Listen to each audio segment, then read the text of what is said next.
예, YTN 라디오 이재윤의 뉴스 정면 승부 3부 여의도 정면 승부 이어가겠습니다. 이번에는 이상민 더불어민주당 의원 연결해서 정치 현안과 관련한 야당의 입장 어떤지 자세히 얘기 나눠보겠습니다. 이상민 의원님 안녕하세요. 네, 안녕하세요. 네, 자 윤석열 대통령이 정부 부처로부터 신년 업무 보고를 받을 예정입니다.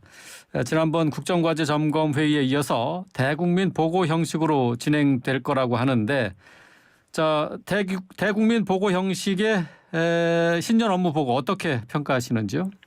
뭐 지난번에 방송의 그런 것과 유사한 형식일 가능성이 높고요. 네. 그렇게 될 경우에는 진정한 국민들과 또는 전문가 그룹과 그 소통이라기보다는 그냥 보여주기식 일반 통행, 익히 보아왔던 모습이지만 별로 그렇게 크게 그 실효성이 별로 없는 네. 좀 공허한 그런 거라고 봐야 되지 않겠는가.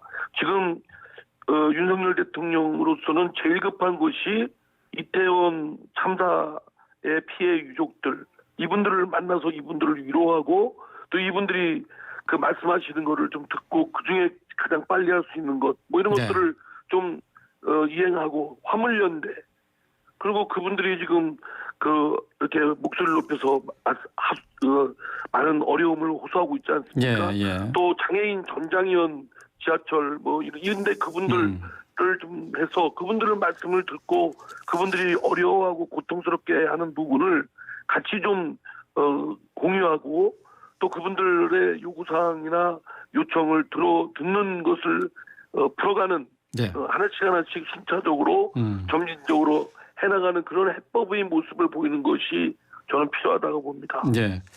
자, 이번에 이제 신년 업무 보고에도 방송통신위원회 그리고 국민권익위원회, 그러니까 문재인 정부에서 임명된 인사들은 신년 업무 보고에도 제외가 되지 않습니까? 자, 대통령실 대통령실 관계자가 정부 철학에 동의하지 않는 분들과 국정 방향을 논의하는 게 타당하지 않다라고 밝혔습니다. 어떻게 보시나요? 아유, 참 왜 그렇게 갈라치기 또 편가르기를 하는지 좀 안타깝고 좀 답답합니다. 오히려 저 대통령은 대한민국 국정을 총괄적으로 통합해서 이끌어가는 리더십을 보여야 되기 때문에 설사 이견이 있는 또는 지난 정부에 임명된 기관장이라고 하더라도 들어야죠. 거기는 공적으로 있는 기구인데 대통령이 지난 정부에 임명된 기관장이기 때문에 보고를 듣지 않고 소통을 하지 않겠다. 그러면 대통령으로서의 직무를 방기하는 것입니다. 오히려. 저는 그렇게 해서는 안 되고요. 이런 때일수록 이견이 있다고 생각되고 반대가 예상될수록 더 만나서 소통하고 해야 된다고 생각합니다. 물론 그런 사실이 불편하고 힘들고 하지만 그런 걸 해결하기 위해서 또 그런 소리를 듣기 위해서 대통령에 나선 것 아니겠습니까? 예, 알겠습니다. 자, 여권이 문재인 정부의 통계 조작 의혹과 관련한 공세를 높이고 있는데요. 원희룡 국토부 장관은 통계를 조작했다면 그게 바로 국정농단 아니겠냐 이렇게 얘기를 했습니다. 자, 통계 조작 의혹 어떻게 보십니까? 그 진상을 좀 정확히 규명을 해야 될 것 같다고 생각되고요. 그런 다음에 그거에 대한 평가나 책임 문제가 거론돼야 되는데 지금 원희룡 장관은 매우 좀 경솔합니다. 통계를 했다면 물론 그 가정법을 썼지만 조작이라는 사실을 전제해서 그에 대해서 국정농단이라고 나아갔는데 그럼 통계를 조작했다는 증거를 내야죠. 근데 그런 것들에 대해서는 제시하지 않고 통계가 조작됐다면 국정농단이다. 뭐 이렇게 막 해서 마치 지난 문재인 정부가 통계 조작하고 그런 엄청난 일들을 벌인 것처럼 이렇게 기정사실화하는 건 옳지 않다고 생각됩니다. 근거를 명확히 대고 또 이거 통계 부분은 매우 전문 영역에 속하는 것이고 이 통계를 어떻게 해석하고 어떻게 판단하느냐 이 문제도 전문가 그룹마다 다 다릅니다. 그런 거를 공통분모를 찾아서 신빙성 있는 공신력이 있는 평가가 이루어져야 된다고 생각합니다. 뭐 부동산 통계와 관련해서는 지난 정부에서 김현미 국토부 장관이 아파트 가격 상승이 14%에 불과하다라는 발표를 하면서 그때 사실 언론에서 이 통계의 부정확성에 대해서 지적한 바 있지 않습니까? 예, 그렇죠. 그러니까 오류가 있을 수는 있는 것이고 통계라는 것이 이제 오류를 가능하면 최소화시키는 것이 해야 될 그 정책 목표일 텐데 네. 만약에 이제 그때 그 김현미 전 장관의 경우도 만약에 그것이 통계 오류가 있다든가 또는 의도적으로 조작을 했다고 한다면 그거는 별개의 질적인 문제의 차이라고 생각합니다. 예. 원희룡 장관 말 맞다나 통계를 조작해서 그렇게 국민들의 그 시각을 오류를 그 왜곡시키고 오류를 범하게 했다면 그건 큰 중대한 문제지만 그게 단순한 정책적 과오 뭐 실수에 불과했다면 그건 또 별도로 평가할 문제겠죠. 예. 일단은 뭐 감사원에서 조사가 진행되고 있는 것으로 이렇게 알려졌는데 문제가 되는 것은 이제 통계청의 소득과 관련한 통계 조작이 주된 관심이에요. 그러니까 소득 주도 성장으로 최저임금이 인상이 됐는데 그런데도 불구하고 소득분이 1분위 그러니까 저소득층에서는 소득이 줄었다는 통계가 나오자마자 통계청장이 갈리고 그리고 그 이후에는 또 통계 방법이 달라졌단 말이죠. 이 부분은 어떻게 보세요? 예, 저도 이제 그때 상황이 그 대략 기억이 납니다. 그리고 그 과정이 매끄럽지가 않았고 네. 또 분명한 경위 설명이 좀 부족했던 것 같습니다. 이거는 만약에 감사원이 이에 대해서 다시 한번 그 경위를 진단을 하고 그에 대한 평가를 좀 면밀하게 할 필요는 있다고 생각됩니다. 예. 그 구체적인 부분에 대한 경위는 제가 확인한 바가 없어서 그 이상 코멘트하기는 좀 어렵습니다. 예. 어쨌든 뭐 감사원은 이것과 관련해서 홍장표 전 청와대 경제수석, 황덕순 전 일자리 수석을 직접 조사할 것으로 전해지지 않았습니까? 이 서해 피격 사건에 이어서 전임 정부를 향한 감사가 계속 이어지는 것에 대해서는 어떻게 보시는지요? 예, 지난 정부의 공과 과에 대해서 그 정밀하게 평가해서 공은 공대로 또 과는 과대로 책임 물을 것은 물어야 된다고 생각합니다. 그런데 이제 그것에 너무 매몰되다 보면 네. 또 그것에 너무 집중하다 보면 한 발짝 또 앞으로 국정이 나아갈 수가 없고 과거 문제만 휘말려서 거기에만 이제 그로 인한 그 전 정권 그 담당 세력과 현 네. 정권 담당 세력이 갈등이 증폭 확대 재생산돼서 결국 국론이 분열되고 여러 가지 그 소진되는 별로 안 좋은 사태가 예상됩니다. 예. 그런 차원에서 가능하면 갈등은 최소화시키고 그 목적이 오류나 과오가 있다면 이를 바로잡고 또 앞으로는 그런 일이 없도록 하겠다는 그런 귀감을 찾기 위한 그런 것에 정책 목표를 세워서 해야지 자칫 지난 정부의 걸 다 들춰내고 다 뒤집어서 모든 것을 낱낱이 다 평가하고 책임을 묻겠다 이러면 네. 사실은 지난 정부에 몸담았던 분들이라든가 그분들을 지지하는 분들은 상당히 경계하고 이에 대해서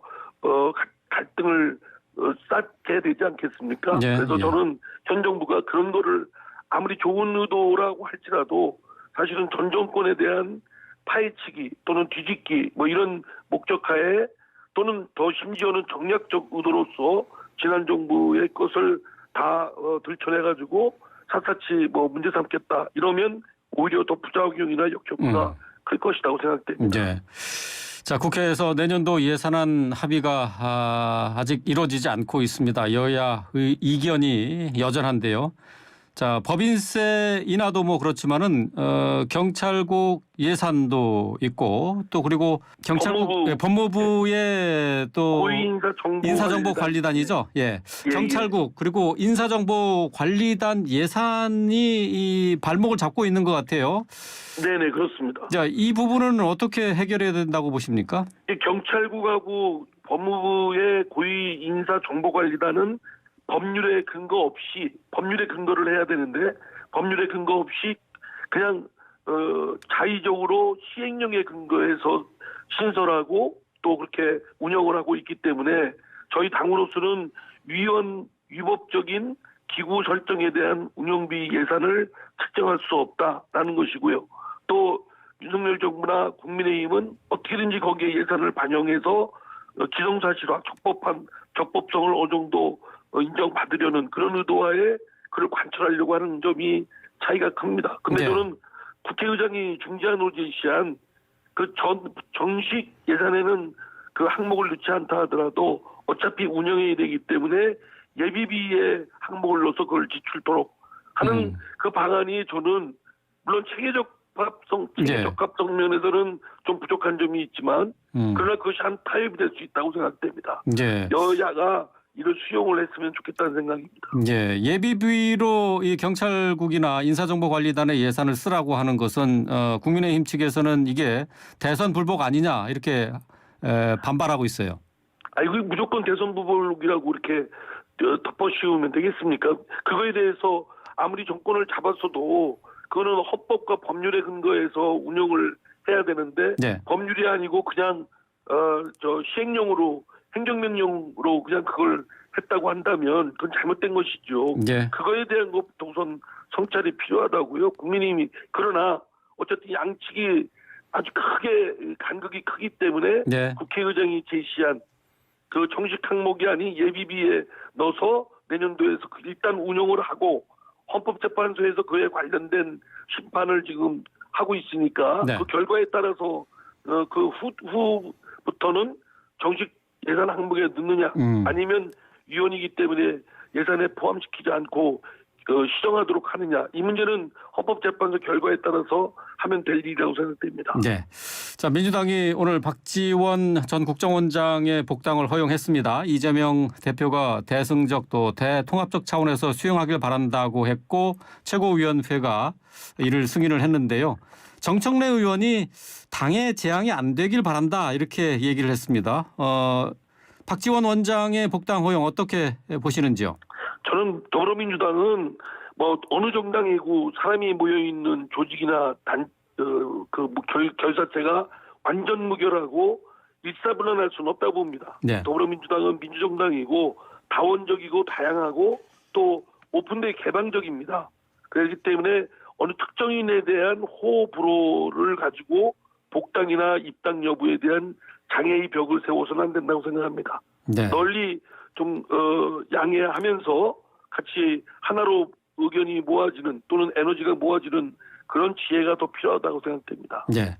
이재명 대표와 관련해서는 지금 측근들의 수사나 재판이 계속되고 있고요. 또 그리고 김만배 씨의 측근들도 이미 이제 구속이 돼서 조사를 받고 있지 않습니까? 지금 이재명 대표와 관련된 사법 리스크가 계속되고 있는 상황에서 지금 대표가 물러나야 된다 하는 목소리도 계속 나오고 있는데 어떻게 이 지금 상황을 민주당은 풀어가야 합니까? 당으로서는 상당히 곤혹스럽고 걱정되는 부분이 많습니다. 그러나 이제 이재명 당대표는 얼마 전에 전당대회에서 80% 가까운 그런 아주 전폭적인 지지를 받아서 선출된 또 당대표이기 때문에 네. 또 뭐 아직 사법적 의혹만 받는 것만으로 당대표를 물러나라라고 또 하기도 쉽지 않은 상황입니다. 그래서 저는 지금 이 의혹을 가지고 계속 끈질기게 어쩌면 윤석열 대통령이나 또는 국민의힘은 이것을 길게 가지고 가서 내후년 총선까지 가도록 해서 더불어민주당이 방탄 정당 그리고